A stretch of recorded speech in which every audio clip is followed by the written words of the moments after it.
Hello beautiful, it's your Sneha. आज की video में मैं पार्ट 2 लाई हूँ explanation of Malwa, Mewar and Bundi school of painting. और अगर आपने पार्ट 1 नहीं देखा है, part 1 the Rajasthani school of painting का, तो मैंने डिस्क्रिप्शन बॉक्स में पार्ट 1 दिया हुआ है, आप वहाँ पे चेक आउट कर सकते। और अगर आप अभी मेरी फैमिली के मेंबर पार्ट नहीं है तो प्लीज़ जल्दी से सब्सक्राइब कर दीजिए, बेल आइकन क्लिक कीजिए, जितना ज़्यादा हो सके वीडियो को लाइक कीजिए, अपने दोस्तों के साथ शेयर कीजिए। अगर आपको अपना वर्क शो करना है तो आपको इंस्टाग्राम आईडी यहाँ पे दिख रहा होगा, और आपको इंस्टाग्राम आईडी नहीं मिल रहा है तो आप डायरेक्ट मेरी डिस्क्रिप्शन बॉक्स में जाएंगे, वहाँ पे मैंने आपको लिंक मेंशन किया है, वहाँ पे जाके चेकआउट कर सकते हैं और मेरे को डीएम कर सकते हैं। चलो बिना किसी देरी के वीडियो स्टार्ट करते हैं। Let's get started.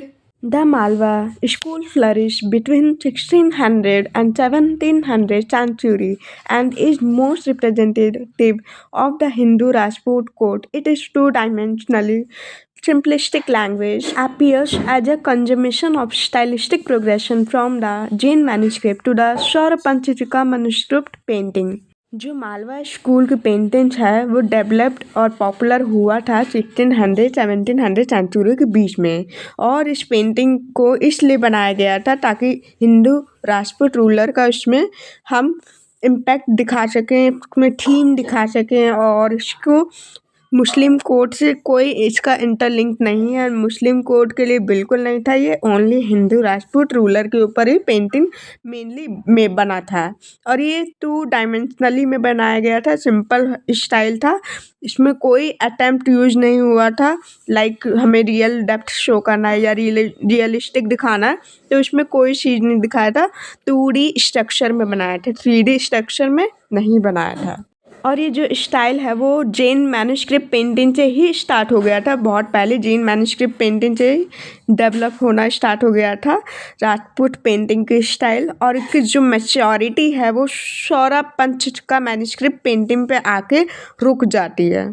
Unlike the specificity of Rajasthani school, Malwa school defines a precise center for its origin, suggests a vast territory of central India, such as Mandu, Nusratgarh and Narsayang. जो Rajasthani school of paintings होती थी वो specific kingdom और राजा के ऊपर link होता था, but जो मालवा स्कूल की पेंटिंग्स होती थी वो बिल्कुल एग्जैक्ट वन रॉयल कोर्ट से नहीं जुड़ा था। इनफैक्ट जो एग्जैक्ट बर्थ प्लेस है मालवा का वो भी क्लियरली नहीं बताया गया है। कुछ लोग सजेस्ट करते हैं कि ये डेवलप्ड हुआ था, Malwa school of painting develop हुआ था अक्रॉस सेंट्रल इंडिया में। जैसे इसका एग्जांपल मैं दे सकती हूँ लाइक मंडू में, नुस्टरगढ़ में, नरसयंग शहर में, ये सब जगह पे Malwa school of painting develop हुआ था। उसका कोई स्पेसिफिक बर्थ प्लेस नहीं है, बट कुछ लोगों ने सजेस्ट किया था कि मंडू, नुसरतगढ़ एंड नरसयंग शहर में ये डेवलप हुआ है painting. Among the few early dated set are Amaru Satka date 1652 century and a Ragmala painting by Madho Das in 1680 century. A large number of Malwa paintings discovered from the Datia place collection support a claim for Bundelkhand as a division of painting, but the mural paintings in the Datia place of Bundelkhand defy an obvious Mughal influence, which is contrary to the work on paper that are stylistically inclined toward indigenous two-dimensional austerity, a complete absence of the mention of patron king, and also portrait in the school support a view that these paintings were brought by the Datia rulers from the traveling artists who carried painting on popular themes such as the Ramayana, Bhagavad Puran, Amaru Satka, Rashik Priya, Ragmala and Baramasa among others. कुछ ही painting ऐसी थी जिसमें date mention किया गया था, जैसे कि इसका एग्जाम्पल है अमारू सटका। इसमें 1652 सेंचुरी में ये पेंटिंग बनाई थी, इसलिए इसका डेट भी 1652 सेंचुरी लिखा गया है। और कुछ फेमस वर्क वो मालवा स्कूल ऑफ पेंटिंग का रागमाला पेंटिंग है, जैसे लाइक इनके आर्टिस्ट कौन है, माधव दास ने बनाया है रागमाला पेंटिंग, और 1680 सेंचुरी में बनाया था। और मैंने मालवा पेंटिंग जो बहुत सारे मालवा पेंटिंग्स है वो दातिया प्लेस में भी मिलता है। और यही सजेस्ट करता है कि बुंदेलखंड नाम का एक जगह है, वो इम्पोर्टेंट मालवा पेंटिंग का एरिया है। और जो वॉल पेंटिंग्स है मुरल, मतलब जो मुगल वगैरह मुस्लिम का बनता है, वो डाटिया प्लेस में जो मुरल पेंटिंग है, वॉल्स पेंटिंग, वो मुगल का इन्फ्लुएंस दिखाता है। बट जो पेपर के ऊपर पेंटिंग्स बनाई जाती थी वो मोर इंडियन के रिलेटेड होता था, सिंपल होता था, फ्लैट होता था, ट्रेडिशनल होता था। और सबसे ख़ास बात मालवा पेंटिंग की ये है कि इसमें कोई भी राजा या पैट्रॉन्स के नाम मेंशन नहीं किए जाते थे। और ये पेंटिंग्स जो है वो ट्रैवलिंग आर्टिस्ट के द्वारा ब्रॉट हुआ है, मतलब ये फेमस ट्रैवलिंग आर्टिस्ट की वजह से हुआ है, कोई राजा ने नहीं बनवाया है मालवा पेंटिंग्स। और उसके कुछ फेमस सब्जेक्ट हैं, जैसे लाइक रामायण हो गया, भगवत पुराण हो गया, मारुशतका हो गया, रसिक प्रिया हो गया, रागमाला हो गया, बारह मासा हो गया। अब यहाँ पे राग मेघा का पेंटिंग दिया हुआ है पिक्चर, आपको पेज नंबर 14 पे दिख रहा होगा, ब्लू कलर का बॉक्स है। इसमें बताया गया है कि ये राग मेघा के ऊपर पेंटिंग बनाई गई थी। इसके आर्टिस्ट माधव दास हैं, माधव दास ने बनवाया है। और ये 1680 सेंचुरी में बनवाया था, उन्होंने बनाया था। और वाटर कलर यूज़ किया है पेपर के ऊपर, और ये नेशनल म्यूजियम में रखा है न्यू दिल्ली में। इसमें दिखाया गया है ना कि जो पीपल हैं वो अच्छे से जॉयफुली डांस कर रहे हैं। और जो आसमान का कलर डार्क कलर का है, ठीक है। तो डार्क स्काई रिप्रेजेंट कर रहा है मॉनसून मूड को, मतलब बारिश वाला मौसम को रिप्रेजेंट कर रहा है, जो कि राग मेघा का मतलब होता है रेन राग। रेन राग मतलब बारिश का राग। जो बर्ड हैं वो फ्लाई कर रहे हैं स्काई में, जो कि सिंबलाइज करता है क्लाउड एंड रेन। और जो ब्राइट कलर इसमें यूज़ किया है red, yellow, green, flat figure का यूज़ हुआ है, कोई रियलिस्टिक शेडिंग नहीं है। डेकोरेटिव बॉर्डर का यूज़ किया है, और इसमें इमोशनल एक्सप्रेशन को ज़्यादा इम्पोर्टेंट दिया है मोर देन रियलिज्म।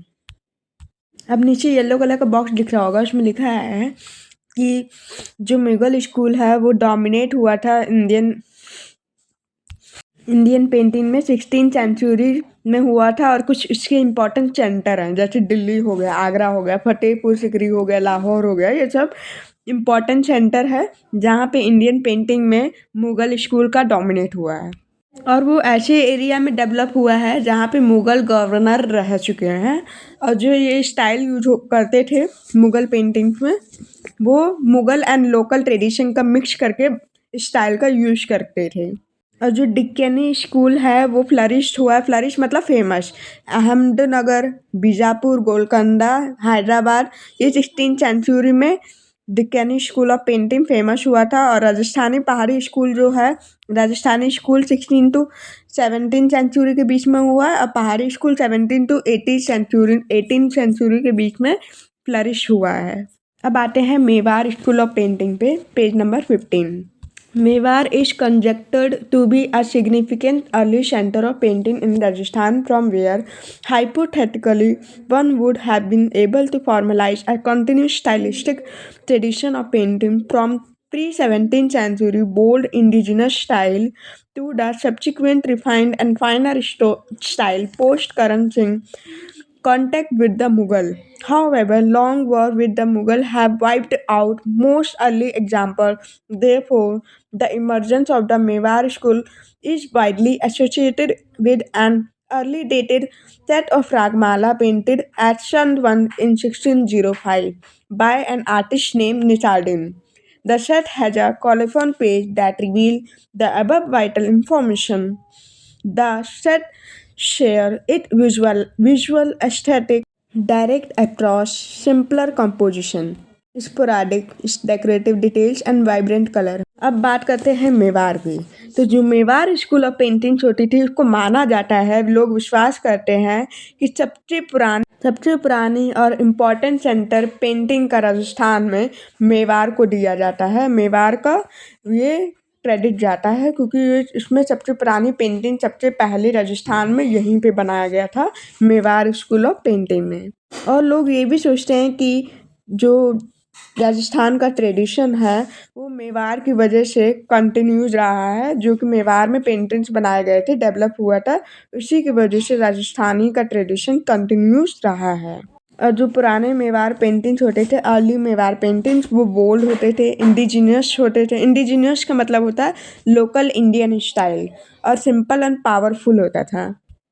लेकिन जब करण सिंह मुगल लोग से मिले तो जो मेवाड़ स्टाइल थी ना बिल्कुल और मोर रिफाइंड बन जाती है, मोर डिटेल बन जाती है, स्लाइटली इन्फ्लुएंस होने लगता है मुगल आर्ट से।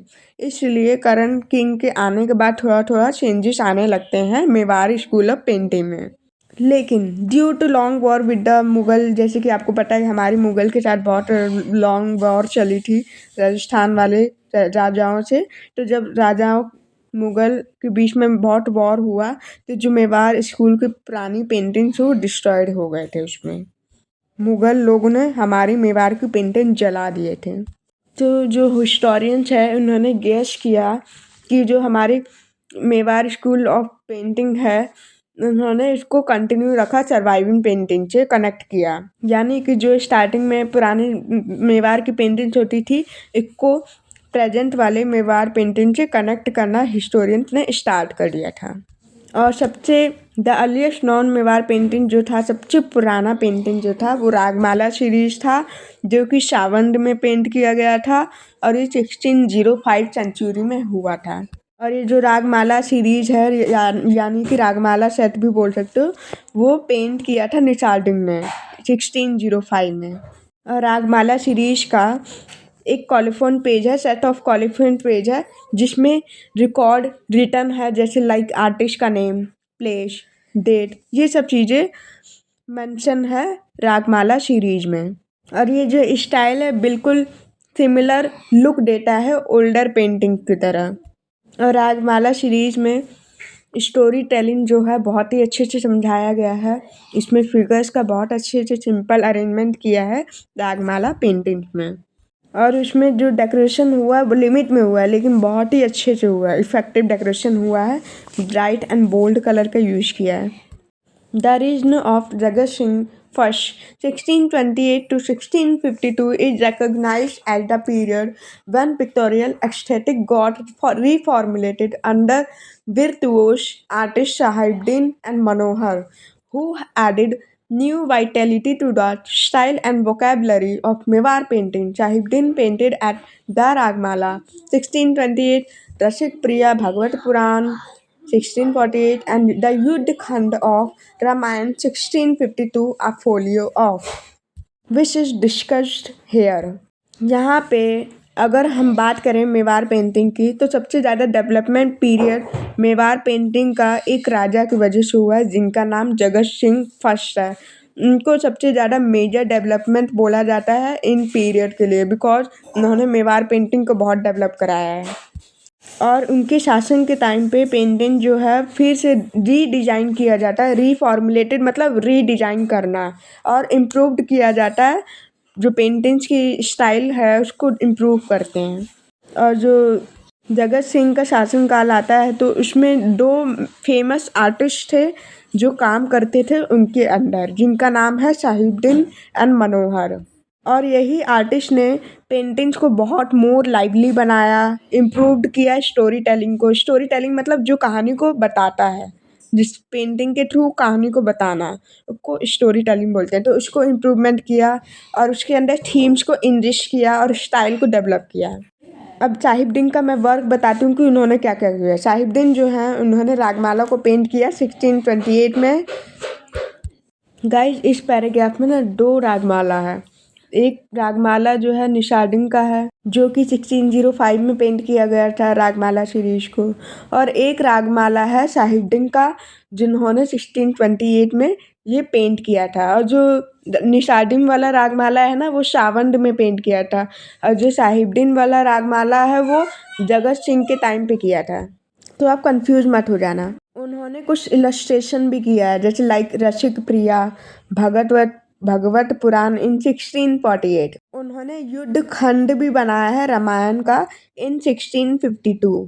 जैसे कि आपको नीचे पेंटिंग दिया हुआ है युद्ध खंड ऑफ रामायण, इसमें बताया गया है कि ये आर्टिस्ट ने साहिबुद्दीन नहीं बनाया है, मेवाड़ स्कूल में बनाया गया था, 1652 सेंचुरी में बनाया था और उसको लंदन में रखा गया है ऑफिस लाइब्रेरी में। और इसमें डिटेल्स ये दिया गया है कि एक ही फ्रेम में बहुत सारे मल्टीपल सीन्स को वो डिक्टेट कर रहे हैं, इसमें बता रहे हैं कि एक फ्रेम में बहुत सारी कहानी बता रहे हैं। और इसमें रामायण वॉर का स्टोरी बताया जा रहा है, जैसे राम और रावण के बीच में जो वॉर हुआ था। इसमें फ्लैट फिगर का यूज हुआ है, नो रियलिस्टिक डेप्थ, इसमें कोई रियलिस्टिक डेप्थ का यूज नहीं किया है।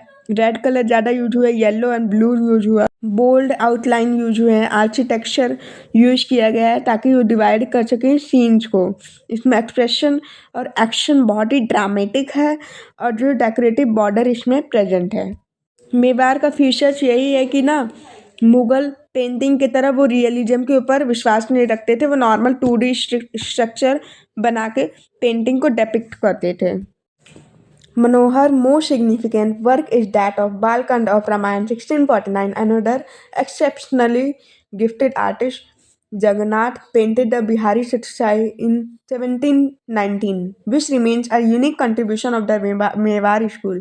Other texts like Harivamsa and Sursagar were also illustrated in the last quarter of the 17th century, attributed to ingenious artist Sahibuddin Yudhkand. The Book of Battles is a chapter in the Ramayana set of painting popularly referred to as the Jagat Singh Ramayana. Dated 1652, Sahibuddin herein has crafted a novel pictorial device that are oblique aerial perspective to impart credibility to the ambitious scale that war picture encompass. Deploying various narrative techniques, he either layers several episodes into a single painting as this one, or spread a single episode over more than one folio. This painting portrays intricate devious tactics and use of magic weapons in war. Painted in the 18th century, increasingly slithered away from the textual representation to courtly activities and pastime of the royal. Mewar artists generally prefer a bright color palette with prominent red and yellow.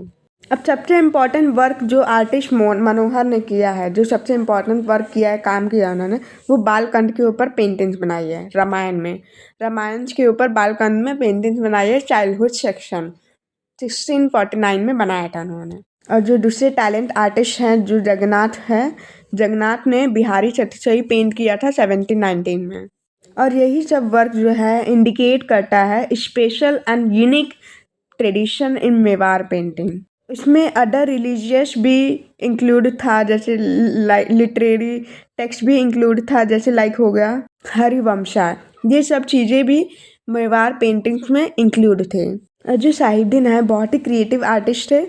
Illustrate किया था उन्होंने युद्धकांड, जो कि मैंने आपको बताया है, जो कि एक चैप्टर आया है Ramayana battle of war, book of battles. और ये जो रामायण पेंटिंग्स के ऊपर जो सीरीज बनाई जाती थी उसको जगत सिंह रामायण भी बोलते हैं, क्योंकि ये जगत सिंह के शासन के टाइम पे बनाया गया था पेंटिंग्स। अब जब 1652 आता है तो साहिबुद्दीन जो हैं वो धीरे धीरे new technique and innovative painting technique use करने लगते हैं। लाइक जैसे उन्होंने सीन को बहुत हाई से दिखाया है, स्लांटेड में दिखाया है, स्लांटेड व्यू में दिखाया, मतलब थोड़ा सा टेढ़ा करके दिखाया है, या फिर अबव से ऊपर दिखाया है। ये सब चीज़ें उन्होंने दिखाना स्टार्ट कर दिया था पेंटिंग में, बिकॉज ये जो मेथड होता था ना बहुत ही हेल्प करता था लार्ज आर्मी को दिखाने के लिए, वास्ट बैटल फील्ड को दिखाने के लिए, जो रणभूमि वगैरह जो होता है ना जिसमें लोग बैटल्स में लड़ाई करते हैं ज़मीन पे।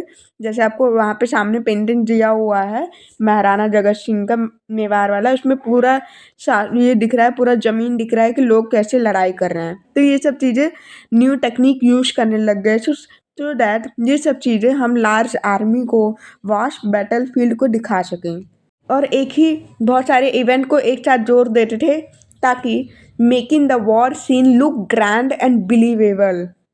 वो बहुत ही ग्रैंड दिखाना चाहते थे, बहुत बड़े लेवल पे दिखाना चाहते थे, और बिलीवेबल लायक बनाना चाहते थे कि लोग जो है विश्वास करें कि इसी तरीके से रामायण जी का वॉर हुआ था।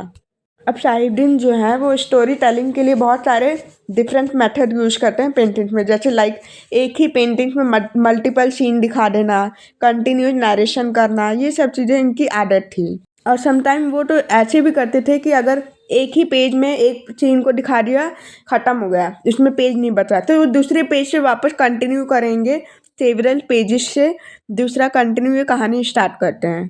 अब जैसे कुछ पेंटिंग्स हैं इंद्रजीत का हो गया, या फिर using trick magical weapons battle में जो यूज़ कर रहे हैं लोग, मैजिकल वेपन्स यूज़ कर रहे हैं, धनुष यूज़ कर रहे हैं, अलग अलग जादुई वाले वेपन्स यूज़ कर रहे हैं बैटल्स में। ये सब दिखाया जा रहा है पेंटिंग्स में। जैसे इंद्रजीत को भी दिखाया जा रहा है। इंद्रजीत यहाँ पे पता है कौन थे? जो रावण है ना, उनके बेटे थे, तो उनको इसमें बैटल में दिखाया जा रहा है।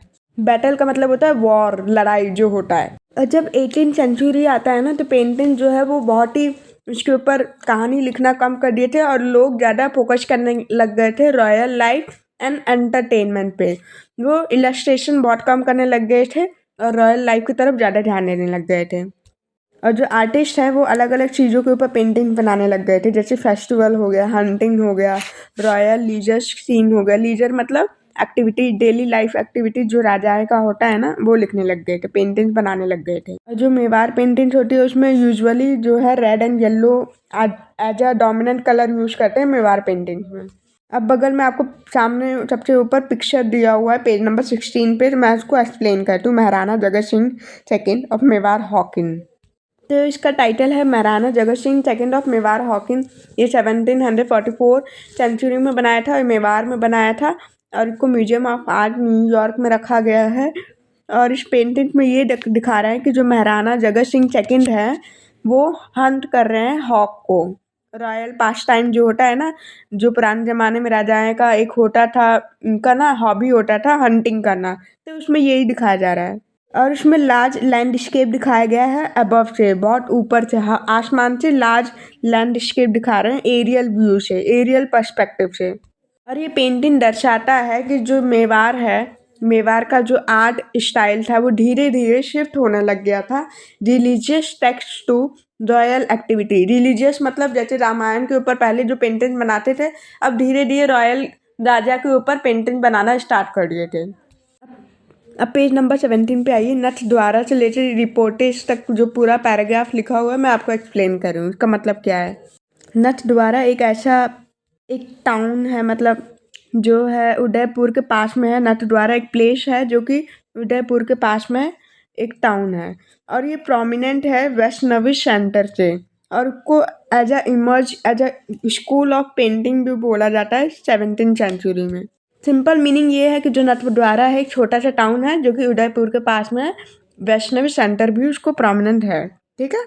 इसको वैष्णविज्म सेंटर, प्रोमिनेंट सेंटर इसलिए बोला जाता है क्योंकि यहाँ पे कृष्ण भगवान जी की पूजा होती है।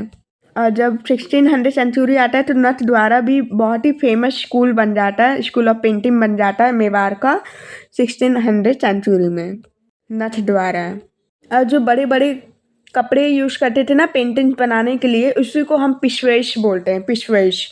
वो बनाया जाता था नथ द्वारा में। और फिर इसी पेंटिंग्स को हम हैंग कर देते थे श्रीनाथ भगवान जी के पीछे। और ये हमेशा फेस्टिवल एंड स्पेशल ओकेशन में ये सब काम करते थे।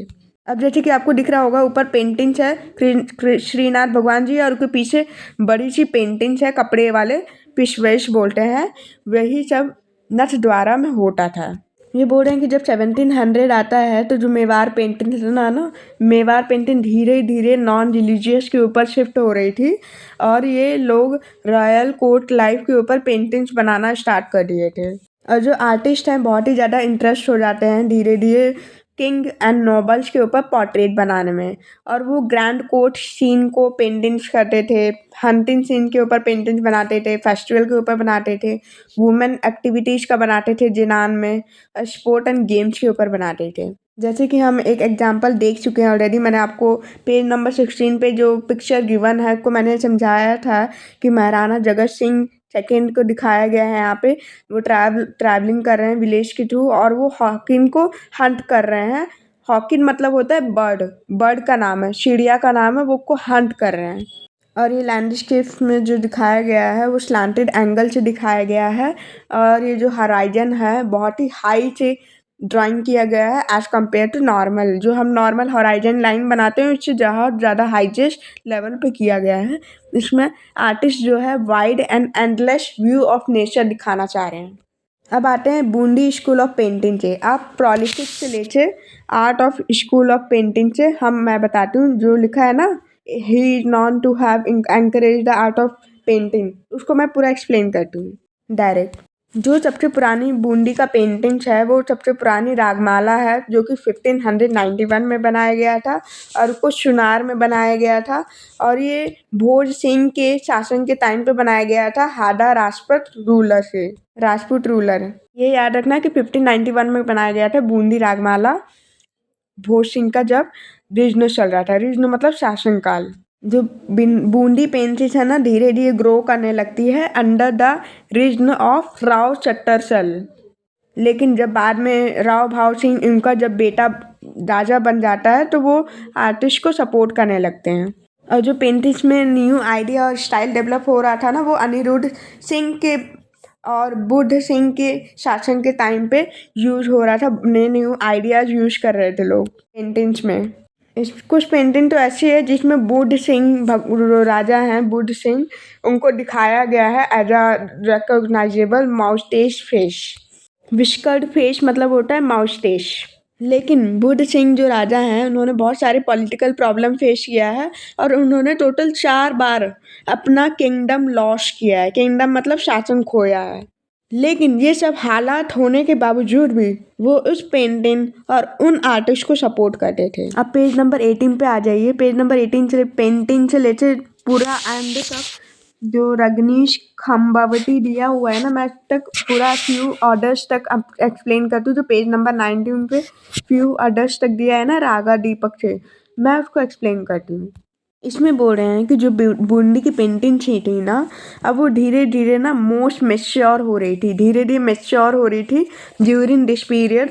और पीरियड का टाइम है 1749 टू 1771, जो कि उमेद सिंह रूल कर रहे थे, सन ऑफ बुद्ध सिंह। बुद्ध सिंह के जो बेटे थे उमेद सिंह, वो रूल कर रहे थे। तो इस टाइम पे बूंदी की पेंटिंग और मेच्योर हो जाती है, क्योंकि जो पेंटिंग थी ना वो धीरे धीरे वेरी डिटेलिंग्स के ऊपर बनने लग गई थी। फाइनली वर्क हो रहा था, मोर पॉलिश के ऊपर काम हो रहा था। अब जब 18th सेंचुरी आता है तो जो बूंदी पेंटिंग्स है वो धीरे धीरे इन्फ्लुएंस हो रही थी डिक्कनी आर्ट स्टाइल से।